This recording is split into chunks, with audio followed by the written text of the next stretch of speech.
नहमदुहु व नुसल्ली व नुसल्लिमु अला रसूलिहिल करीम अम्मा बाद। आज का उन्वान है तदबीर यानी हिकमत अमली। बुजुर्गान मोहतरम, जब हम किसी काम को अंजाम दें, किसी काम को शुरू करें, तो उस काम को शुरू करने से पहले, अंजाम देने से पहले हमें उस काम के अंजाम में गौर व फिक्र करना चाहिए। उस काम के नताइज और समरात में तदब्बुर और तफक्कुर करना चाहिए। उस काम के फ़ायदे और नुकसान का तज्ज़िया करना चाहिए और उस काम की तकमील के लिए जो बुनियादी बातें हुआ करती हैं, जो उसूल और ज़ाब्ते हुआ करते हैं, तो काम करते वक्त वो बुनियादी बातें, वो उसूल और ज़ाब्ते हमारे पेश नज़र रहे। हम किसी भी काम को जज्बात में, जोश में अंजाम न दें, किसी भी काम में उजलतबाजी और जल्दबाजी से काम न लें। अगर हम ऐसा करेंगे तो उम्मीद है कि मंजिल मकसूद तक पहुंच जाएं और मतलूबा नताइज को हासिल कर सकें। और अगर काम करते वक्त हमने बुनियादी बातों का ख्याल नहीं रखा, उसूल ज़ाब्तों को पेश नज़र नहीं रखा, काम करने से पहले हमने गौर व फिक्र नहीं किया, जज्बात और जोश में आकर के हमने काम करना शुरू कर दिया, तो बजाय फ़ायदे के कभी अंदेशा है कि हमें नुकसान पहुँचे और हम मंजिल मकसूद तक ना पहुँच सकें। रसूल अकरम सल्लल्लाहु अलैहि वसल्लम ने इरशाद फरमाया, अलीनातु मिनल्लाह वल अजलतु मिनश्शैतान। वक़ार और संजीदगी ये अल्लाह की तरफ से है और दुनियावी मामलात में जल्दबाजी करना, उजलत से काम लेना, किसी काम को करने से पहले उसमें गौर व फिक्र न करना, यह शैतानी वस्व होता है, शैतान की तरफ से होता है। और दुनियावी मामलात हमने इसलिए कहा कि जो दीनी मामलात होते हैं तो उनमें तदब्बुर और तफक्कुर की ज़रूरत नहीं होती, इसलिए कि उनका अंजाम हमें मालूम है कि उनका अंजाम खैर ही खैर होता है। लेकिन दुनियावी मामलात का जो अंजाम है वो खैर भी हो सकता है, शर भी हो सकता है। तो चूँकि वो एक मख्फी चीज़ है, हमें मालूम नहीं, इसलिए दुनियावी मामलात को अदा करने से पहले हमें गौर व फिक्र करना चाहिए, तदब्बुर और तफक्कुर से काम लेना चाहिए। जब हम रसूल अकरम सल्लल्लाहु अलैहि वसल्लम की सीरत तय्यबा का मुताला करते हैं तो आपकी सीरत तय्यबा से हमें मालूम होता है कि रसूल अकरम सल्लल्लाहु अलैहि वसल्लम हर काम को तदबीर से करते थे और हर काम को हिकमत से अंजाम देते थे।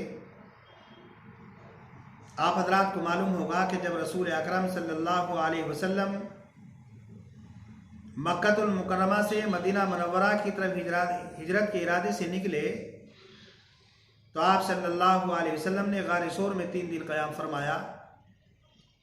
आपने 3 रातें गार सोर के अंदर बिताई। तो रसूल अकरम सल्लल्लाहु अलैहि वसल्लम का, अबू बकर सिद्दीक़ रज़ियल्लाहु ताला अन्हु का गार सोर के अंदर 3 रात क़याम फरमाना, ये हिकमत अमली पर मुश्तमिल था।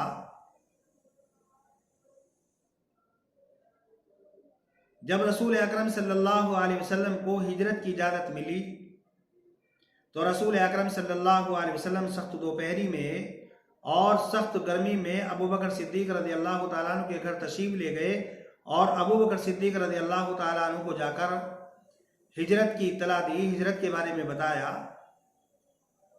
हालांकि रसूल अकरम सल्लल्लाहु अलैहि वसल्लम का मामूल ये था कि आप अबू बकर सिद्दीक़ रज़ियल्लाहु ताला अन्हु के यहाँ सुबह के वक्त तशरीफ़ ले जाते थे या शाम के वक्त तशरीफ़ ले जाते थे।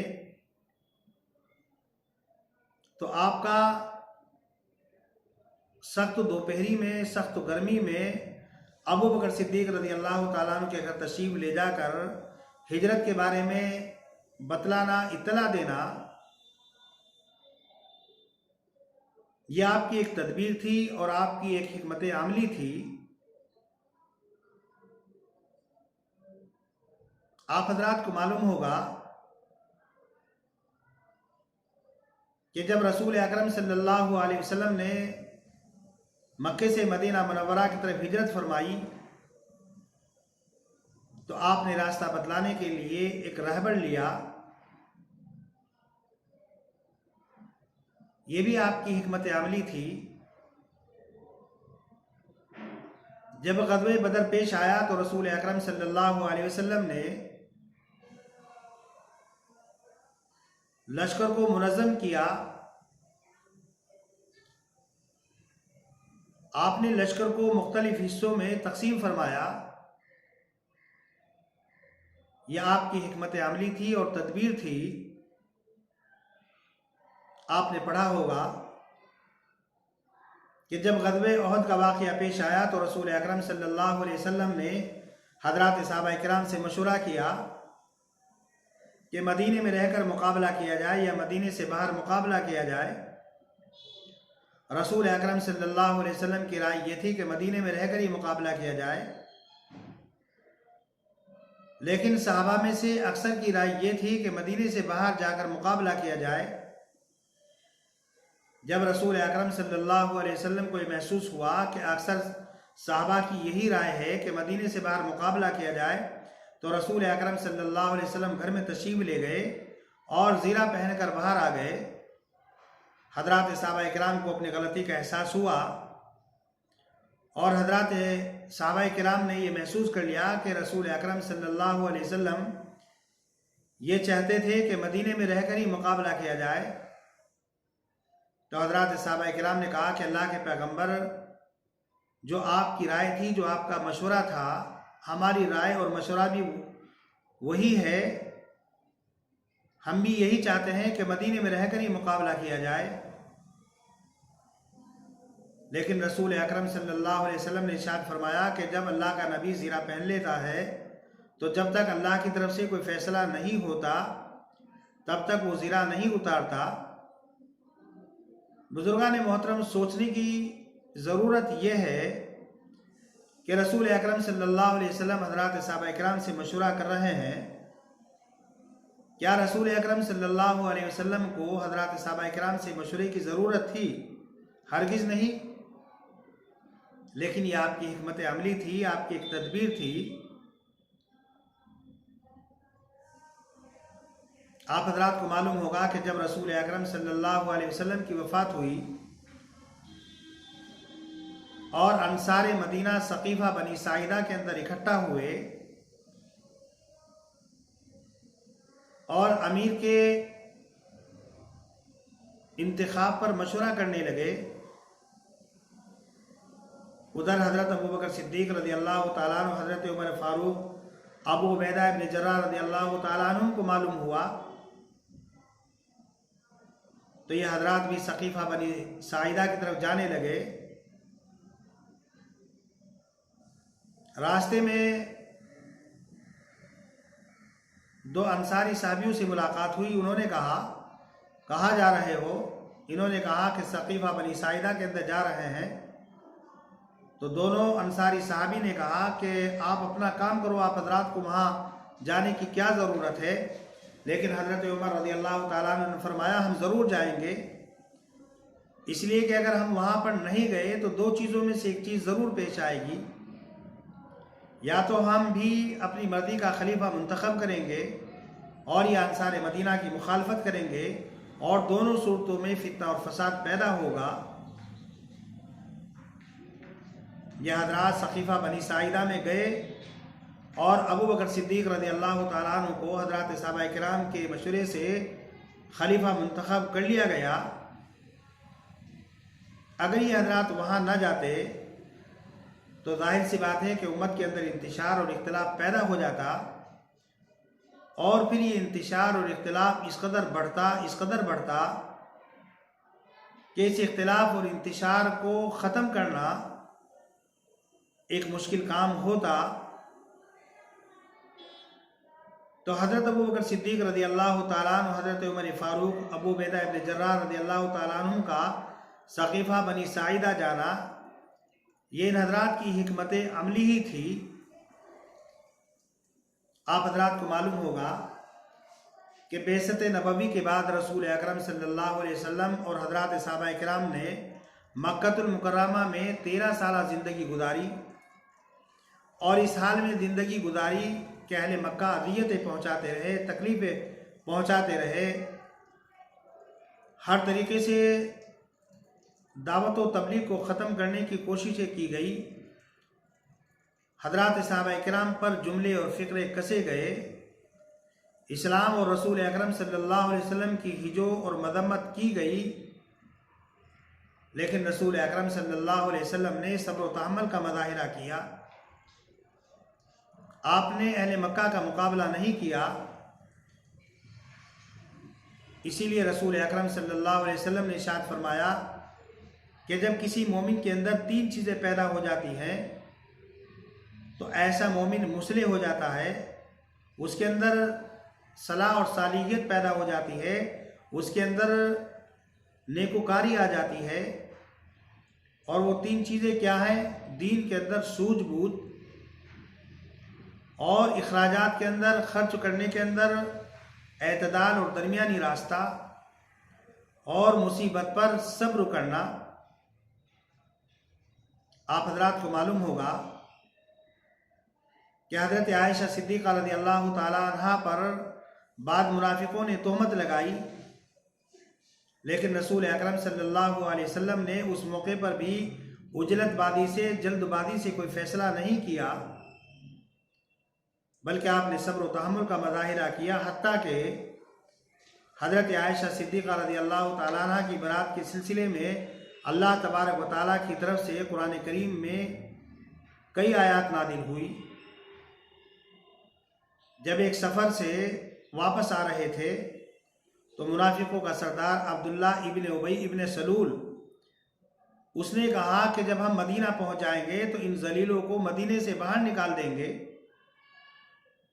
उमर इब्न ख़त्ताब रज़ियल्लाहु ताला अन्हु को ये बात मालूम हुई तो उमर इब्न ख़त्ताब रज़ियल्लाहु ताला अन्हु ने अल्लाह के पैगंबर से कहा कि अल्लाह के पैगंबर, इजाज़त दे दीजिए कि मैं इस मुनाफिक की गर्दन उड़ा दूँ। लेकिन रसूल अकरम सल्लल्लाहु अलैहि वसल्लम ने हिकमत अमली से काम लिया और आपने फरमाया, ए उमर, अगर हम अब्दुल्ला इब्न उबई इब्न सलूल को कत्ल करेंगे तो लोग ये कहेंगे कि मोहम्मद इब्न अब्दुल्ला सल्लल्लाहु अलैहि वसल्लम अपने ही साथियों को कत्ल कर रहा है। बुजुर्गान मोहतरम, रसूल अकरम सल्लल्लाहु अलैहि वसल्लम और हज़रात सहाबा किराम की हालात ज़िंदगी से हमें पता चलता है कि वो हज़रात जब कोई काम करते थे तो तदबीर से करते थे, पहले गौर व फिक्र करते थे, सोचो विचार करते थे, तब जाकर उस काम को शुरू करते थे। रसूल अकरम सल्लल्लाहु अलैहि वसल्लम ने अब्दुल्ला इब्न मसूद से फरमाया कि जब तुम कोई काम करो तो इल्म और अक़ल से करो, और किसी भी काम को बग़ैर इल्म के, बग़ैर गौर व फिक्र करने से एहतियात करो और बचो। हज़रात उलमा ने लिखा है कि तदबीर के लिए 2 चीज़ों की ज़रूरत पड़ती है, एक इल्म की, एक ताक़ुल की। इसलिए कि जब आदमी के पास इल्म भी होगा, जब आदमी अक़ल से भी काम लेगा तो जाहिर सी बात है अशिया की हकीकतें उसके सामने वाज़ेह हो जाएंगी, और हर चीज़ को उसी मकाम पर वो रखेगा जो उसका मकाम होगा, और हर चीज़ को उसके मकाम पर रखने से जाहिर सी बात है अच्छे नताइज बरामद होंगे। नुकसान के बजाय फ़वाइद ज़्यादा मुरतब होंगे। हज़रत अनस रज़ियल्लाहु ताला अन्हु से मरवी फरमाते हैं कि एक साहब रसूल अकरम सल्लल्लाहु अलैहि वसल्लम की खिदमत में हाजिर हुए। उन्होंने कहा कि अल्लाह के पैगंबर, मुझे वसीयत फरमा दीजिए, नसीहत फरमा दीजिए। तो रसूल अकरम सल्लल्लाहु अलैहि वसल्लम ने इरशाद फरमाया, हर काम को तदबीर के साथ करो, और अगर तुम किसी काम के अंजाम के सिलसिले में, नतीजे के सिलसिले में बेहतराई महसूस कर रहे हो तो उस काम को कर गुजरो, और अगर तुम्हें उस काम में जलालत का, गुमराही का, नुकसान का डर महसूस हो रहा है, ख़तरा महसूस हो रहा है, तो उस काम से रुक जाओ, बाज आ जाओ। रसूल अकरम सल्लल्लाहु अलैहि वसल्लम की हदीस पाक हमें इस बात की तालीम देती है कि हमें किसी भी काम को शुरू करने से पहले उसके अंजाम में गौर व फिक्र करना चाहिए। दुनियावी मामलात को अंजाम देने से पहले तदब्बुर और तफक्कुर करना चाहिए। और जिस काम की तकमील के लिए अल्लाह तबारक व तआला ने जो बुनियादी बातें, जो उसूल और ज़वाबित और जो असबाब पैदा किए हैं, उन असबाब को इख्तियार करना चाहिए। उन असबाब को इख्तियार करने के बाद अल्लाह के ऊपर एतमाद और तवक्कुल करना चाहिए। इसलिए कि अगर कोई आदमी असबाब को छोड़ रहा है तो इसका मतलब यह है कि उसके अंदर बेअमली है और बेअक्ली है। और अगर कोई आदमी सिर्फ असबाब पर भरोसा कर रहा है, अल्लाह की तरफ रुजू नहीं कर रहा है और अल्लाह की ज़ात पर उसको एतमाद और तवक्कुल नहीं है, तो ये उसके लिए महरूमी है और उसके लिए नफ़रत और तकब्बुर है। इसीलिए कहते हैं कि तदबीर और तवक्कुल एक दूसरे के मुनाफी नहीं। तदबीर का मतलब है कि असबाब को इख्तियार करना और तवक्कुल का मतलब है असबाब को इख्तियार करने के बाद अल्लाह की ज़ात पर एतमाद करना, भरोसा करना कि इन असबाब से कुछ होने वाला नहीं। मेरे इख्तियार में इन असबाब को इख्तियार करना था, मैंने इख्तियार कर लिया, लेकिन इनसे फ़ायदा और नुकसान का होना यह अल्लाह के कब्ज़े कुदरत में है। अल्लाह चाहेगा फ़ायदा होगा, अल्लाह नहीं चाहेगा तो फ़ायदा नहीं होगा। बुजुर्गान मोहतरम, कुरान और अहादीस मुबारका, रसूल अकरम सल्लल्लाहु अलैहि वसल्लम की सीरत तय्यबा और हज़रात सहाबा इकराम के हालात ज़िंदगी से हमें दर्स मिलता है, ये सबक मिलता है कि हम दुनियावी मामलात को अंजाम देने से पहले उनके नताइज में, उनके अंजाम में गौर व फिक्र करें, तदब्बुर करें, तफक्कुर करें, तब उस काम को अंजाम दें, उस काम को शुरू करें। अगर हमें गौर फिक्र करने के बाद ये महसूस होता है कि इसमें हमारे लिए भलाई है तो हमें उस काम को कर लेना चाहिए। और अगर हमें उस काम के अंदर भलाई नहीं महसूस हो रही है बल्कि ज़लालत और गुमराही महसूस हो रही है तो फिर हमें उस काम को नहीं करना चाहिए, उस काम को छोड़ देना चाहिए। अल्लाह तबारक व तआला से दुआ है कि अल्लाह तबारक व तआला मुझे भी और आप हजरात को भी तदबीर के साथ और हिकमत अमली के साथ अपने दुनियावी मामलात को अंजाम देने की तौफीक मरहमत फरमाए। व आखिर दावाना अनिल हम्दुलिल्लाहि रब्बिल आलमीन।